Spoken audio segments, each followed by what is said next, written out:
रावण और जटायु का संघर्ष। सीता की करुण पुकार सुनकर जटायु ने उस ओर देखा तथा रावण को सीता सहित विमान में जाते देख बोले, अरे रावण, तू एक परस्त्री का अपहरण करके जा रहा है।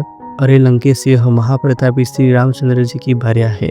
एक राजा होकर तू ऐसा निंदनीय कर्म कैसे कर रहा है? राजा का धर्म तो परस्त्री की रक्षा करना है। तू काम के वशीभूत होकर अपना विवेक खो बैठा है। छोड़ दे राम की पत्नी को। हे रावण, मेरे समक्ष तू सीता को नहीं ले जा सकता।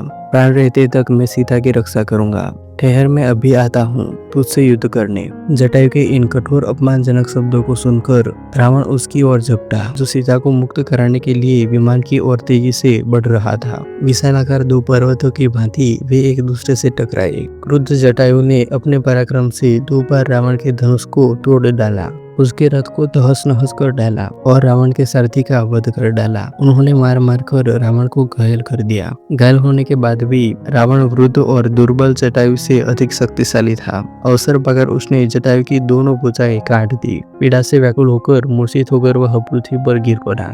जटायु को भूमि पर गिरते देख जानकी हा राम हा लक्ष्मण कहकर विलाप करने लगी। रावण ने सीता को उसकी चीज पकड़कर उठा लिया और आकाश मार्ग से लंका की ओर उड़ने लगा। उस समय उन्नत भलवानी, सुंदर कृष्ण केशव वाली, गौर वर्णा, मृगनयनी जानकी का सुंदर मुख ऐसा प्रतीत हो रहा था जैसे पूर्णमासी का चंद्रमा नीले बादलों को चीरकर चमक रहा हो। सीता का क्रंदन सुनकर वन के सिंह, बाघ, मृग आदि रावण से कुपित होकर उसके विमान के नीचे उसके पीछे पीछे दौड़ने लगे। पर्वतों से गिरते हुए जलप्रपात ऐसे प्रतीत हो रहे थे मानो वे भी सीता के दुख से दुखी होकर करुण क्रंदन करते हुए अश्रु बहा रहे हो। श्वेत बादल से आच्छादित सूर्य भी ऐसा प्रतीत हो रहा था जैसे अपनी कुलवधू की दुर्दशा देखकर उसका मुख श्रीहीन हो गया हो। सब सीता के दुख से दुखी हो रहे थे।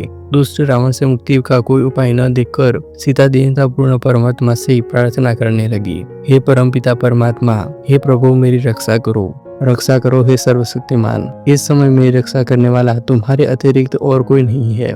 हे दयामय, मेरे सतीत्व की रक्षा करने वाले केवल तुम ही हो। मार्ग में सीता ने नीचे एक पर्वत पर 5 वानर को बैठे देखा। उनको देखकर सीता ने यह सोचकर कि शायद ये राम को मेरा समाचार बता सके, अपने सुनहरे रंग की रेशमी चादर में वस्त्र आभूषण बांधकर उसे उन वानरों के बीच गिरा दिया। तीव्र गति से उड़ने में व्यस्त रावण को सीता के इस कार्य का बोध नहीं हो पाया। वनों, पर्वतों और सागर को पार करता हुआ रावण सीता सहित लंकापुरी में पहुंचा, जहां उसने सीता को मय दानव द्वारा निर्मित सुंदर महल में रखा और क्रूर राक्षसियों को बुलाकर आज्ञा दी, मेरी आज्ञा के बिना कोई भी इस स्त्री से मिलने न पावे।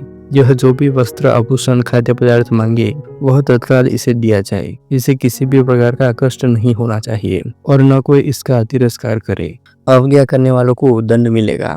इस प्रकार राक्षसनियों को आदेश देकर अपने महल में पहुंचा। वहां उसने अपने 8 शूरवीर सेनापतियों को बुलाकर आज्ञा दी, तुम लोग जाकर दंडक वन में रहो। हमारे जनस्थान को राम लक्ष्मण नाम के 2 तपस्वियों ने उजाड़ दिया है।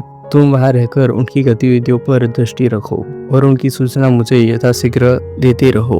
अवसर पाकर उन दोनों की हत्या कर डालो। मैं तुम्हारे पराक्रम से भली भांति परिचित हूँ, इसलिए उन्हें मारने का दायित्व तुम्हें सौंप रहा हूँ। उन्हें इस प्रकार आदेश देकर वह कामी राक्षस वासना से पीड़ित होकर सीता से मिलने के लिए चल पड़ा। तो मित्रों, यह था रामायण का एक अत्यंत भावुक और प्रेरणादायक प्रसंग, जटायु का त्याग, सीता माता की पुकार और रावण की क्रूरता। इस कहानी से हमें यह सीखने को मिलता है कि सच्चे धर्म की रक्षा के लिए उम्र या शक्ति नहीं बल्कि संकल्प और निष्ठा चाहिए होती है। अगर आपको ये वीडियो पसंद आया हो तो लाइक करें, अपने विचार कमेंट में जरूर बताएं और रामायण जैसे पवित्र ग्रंथों की प्रेरक कथाओं को सुनने के लिए चैनल को सब्सक्राइब करें, घंटी दबाएं ताकि अगली आध्यात्मिक कथा की सूचना सबसे पहले आपको मिले। जय श्री राम। धर्म की रक्षा करने वालों को इतिहास सदा याद रखता है। जय हिंद, वंदे मातरम।